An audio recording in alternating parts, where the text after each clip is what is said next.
What if I told you that beneath a simple Scottish football field lies a structure so massive, so ancient, it makes Stonehenge look like child's play?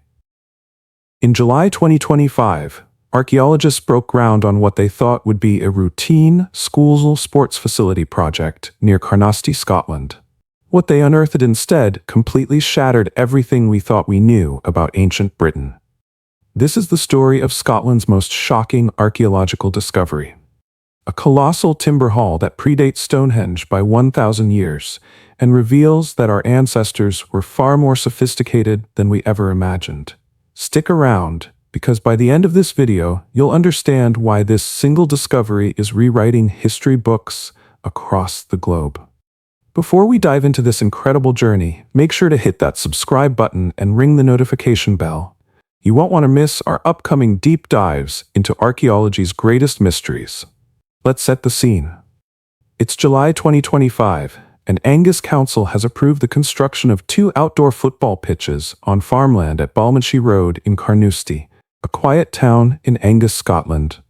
The rolling green fields look utterly ordinary, the kind of pastoral landscape you'd drive past without a second thought. But under Scottish planning law, any major construction project requires an archaeological survey. So Guard Archaeology, led by Field Director Alan Hunter-Blair, arrived with their ground-penetrating radar and excavation tools, expecting maybe some pottery fragments or medieval farm remains. What they found instead was absolutely staggering. Buried beneath centuries of soil lay the ghostly outline of a massive timber structure, 35 meters long by 9 meters wide. To put that in perspective, that's longer than 3 school buses placed end to end. But here's what makes your jaw drop. Radiocarbon dating revealed this colossal building was constructed around 4000 BC. 4000 BC. That's nearly 1,000 years before the first stones were placed at Stonehenge, and over 1,500 years before the Egyptian pyramids. This makes it the largest early Neolithic timber hall ever discovered in Scotland. Catherine Lindsay, chief executive of Angus Council, perfectly captured the magnitude of this discovery when she said, "No one imagined the construction of football pitches would lead to the discovery of one of Scotland's most important archaeological finds." Now, when I say timber hall, don't picture some primitive hut. This was architectural engineering that would impress us even today. The main structure was built entirely from oak, massive paired timber posts that supported a soaring roof. We're talking about construction techniques that demonstrate an incredibly sophisticated understanding of engineering and carpentry. The walls weren't just basic wood panels. They were constructed using wattle and daub, an advanced building technique where wooden strips are woven together and then covered with a mixture of clay, sand, and straw. This created walls that were both weatherproof and insulated, protected by an overhanging roof system. But here's where it gets really fascinating. The interior wasn't just one big empty space. Archaeological evidence reveals complex internal divisions, with different areas serving different purposes. There were hearths for warmth and cooking, storage areas, and what appears to be ceremonial spaces. And that's not even the most incredible part. The archaeologists discovered something that's virtually unknown in Neolithic Scotland: a second, smaller hall right next to the main structure. This companion building measured nearly 20 meters long and over 8 meters wide. That's still massive by ancient standards. The smaller hall shows clear evidence of domestic life. Large hearths filled with charred cereal grains and hazelnut shells, indicating this was where daily life happened. But the larger hall? That's where things get mysterious. In the main hall, archaeologists found something extraordinary: deliberately buried stone artifacts. These weren't accidents or lost items. They were ritual deposits, carefully placed offerings that give us tantalizing glimpses into the spiritual beliefs of these ancient people.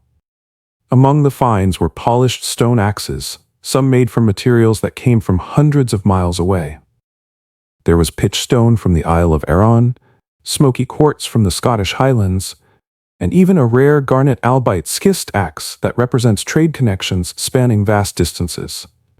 To truly understand the significance of this discovery, we need to step back and imagine what life was like in Scotland around 4000 BC. This was during the early Neolithic period, a time of revolutionary change when human society was transforming from nomadic hunter-gatherers to settled agricultural communities. Picture this. Small groups of people, some of Scotland's very first farmers, clearing dense forests to create farmland. They're growing barley and wheat, domesticating cattle and sheep, and for the first time in human history, staying in one place, year-round. The evidence from Carnoustie paints a vivid picture of this community. The charred grains found in the hearths tell us they were cultivating multiple crops. The animal bones reveal a diet that included both domesticated livestock and wild game.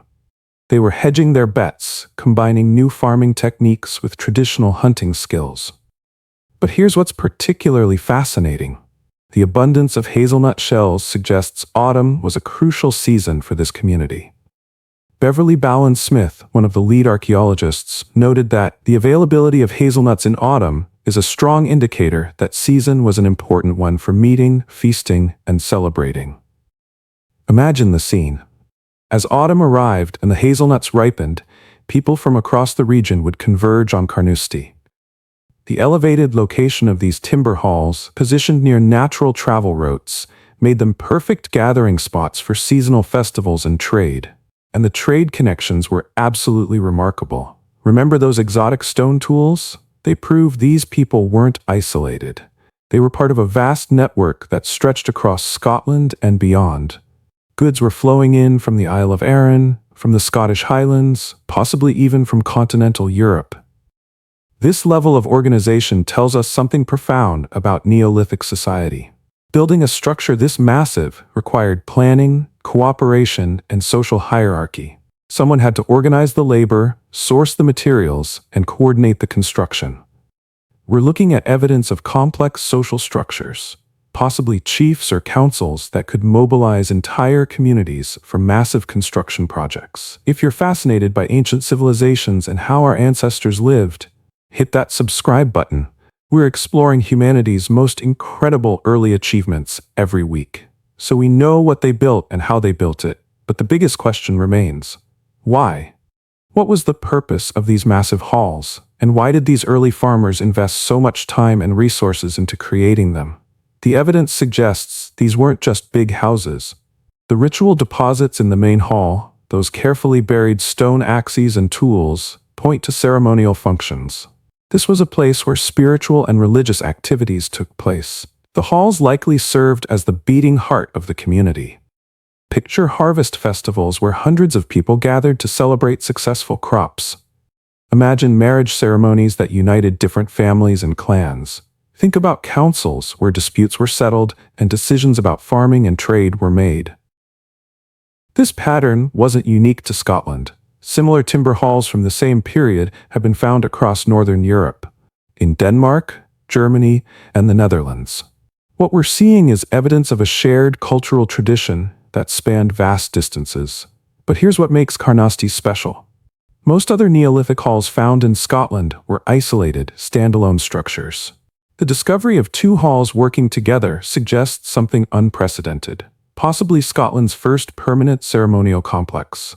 The smaller hall handled daily life, cooking, storage, family activities. The larger hall was reserved for special occasions, rituals, ceremonies, and gatherings that brought together people from across the region. The hazelnut evidence supports the theory that these were seasonal gathering places. Every autumn, as hazelnuts ripened and harvests were completed, scattered farming communities would converge on Carnoustie for weeks of feasting, trading, and celebration.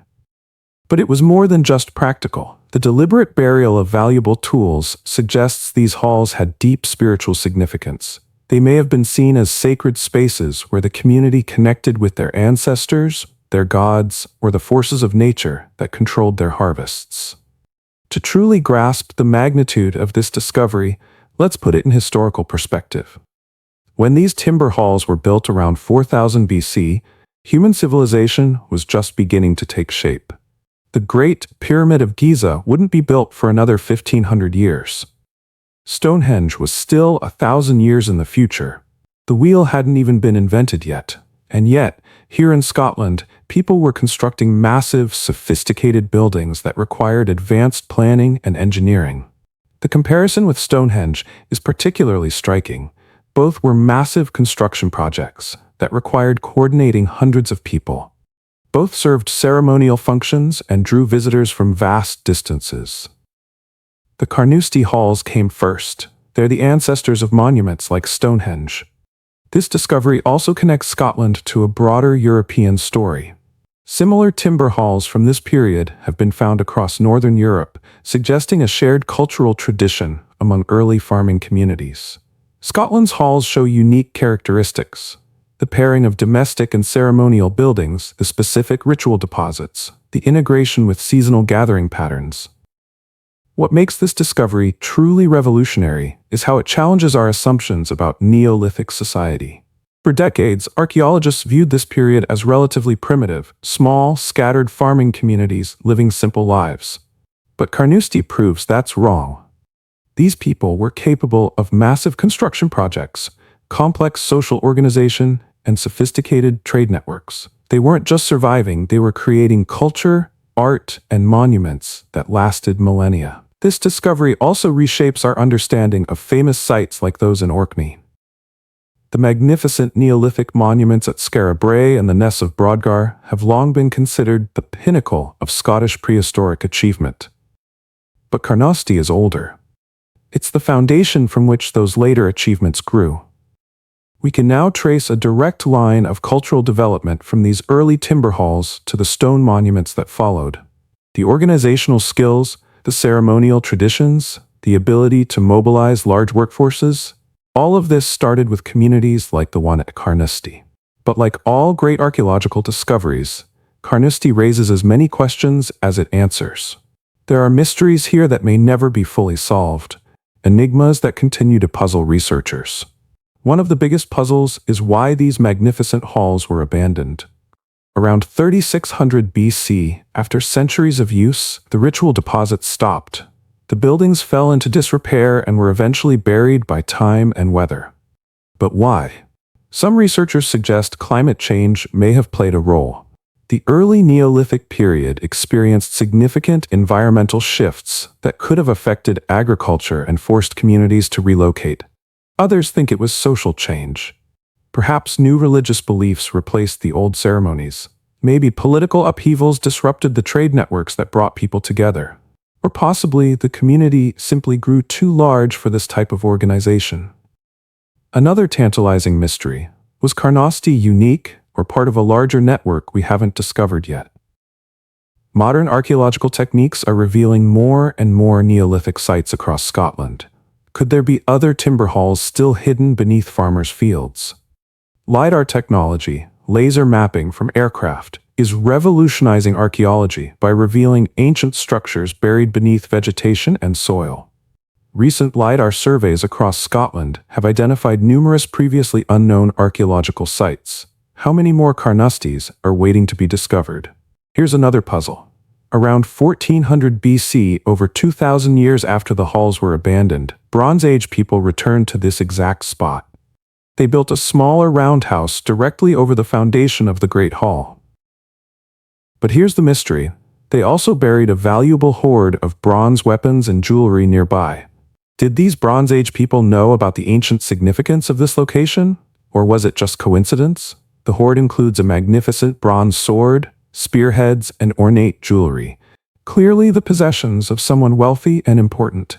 Why did they choose this ancient ceremonial site to hide their treasures?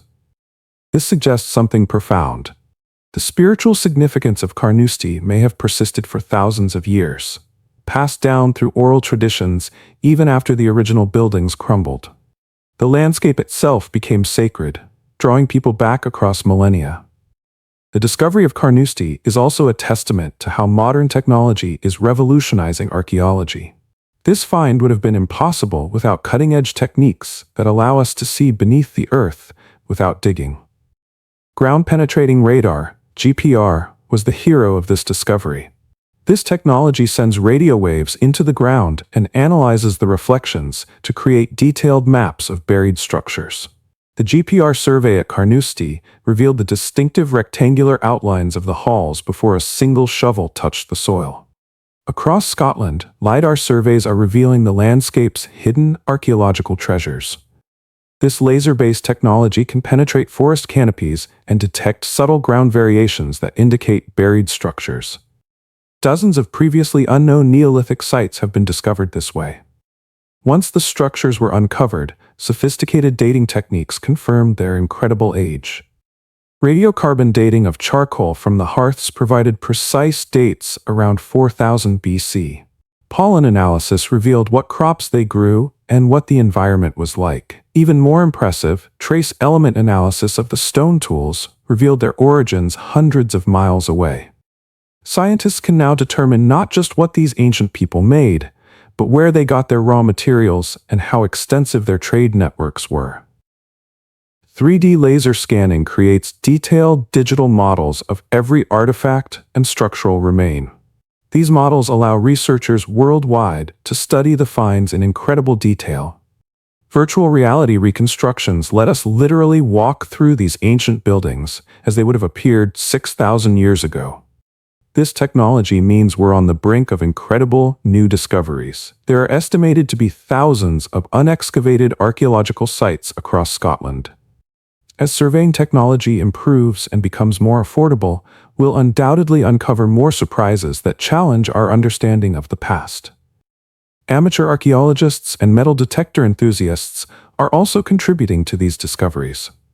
The cooperation between professional archaeologists and citizen scientists is revealing finds at an unprecedented rate.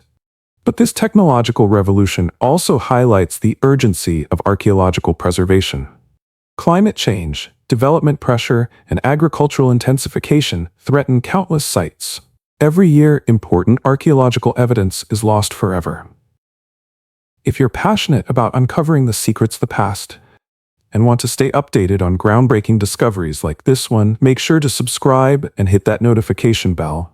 We're exploring the most incredible archaeological mysteries every week. The discovery of the Carnoustie timber halls represents far more than just another archaeological find. It's a paradigm shift that fundamentally changes how we understand our ancestors and the development of human civilization. These magnificent structures prove that 6,000 years ago, our ancestors were already capable of remarkable achievements. They were organizing complex societies, creating sophisticated architecture, and establishing trade networks that spanned hundreds of miles. When you imagine those autumn gatherings, hundreds of people converging on Carnoustie for weeks of feasting, trading, and ceremony, you're witnessing the birth of civilization itself. These weren't primitive people scraping out a bare existence. They were our ancestors, creating culture, art, and community in ways that echo through to today. But perhaps the most exciting thing about Carnoustie is what it tells us about what's still out there. We've barely scratched the surface of Scotland's archaeological treasures. Beneath ordinary-looking fields and forests lie the remains of societies we can barely imagine. As Beverly Balin-Smith beautifully put it, we've only just begun to understand the rich heritage hidden beneath Scotland's landscape. The story of Carnoustie is just the beginning. There are undoubtedly more incredible discoveries waiting for us. What an incredible journey through time. If this video opened your eyes to the wonders of our ancient past, make sure to like this video and share it with anyone who loves history and mystery. Check out our playlist on Europe's most shocking archaeological discoveries, and don't forget to subscribe for more incredible stories from the past. Until next time, keep exploring.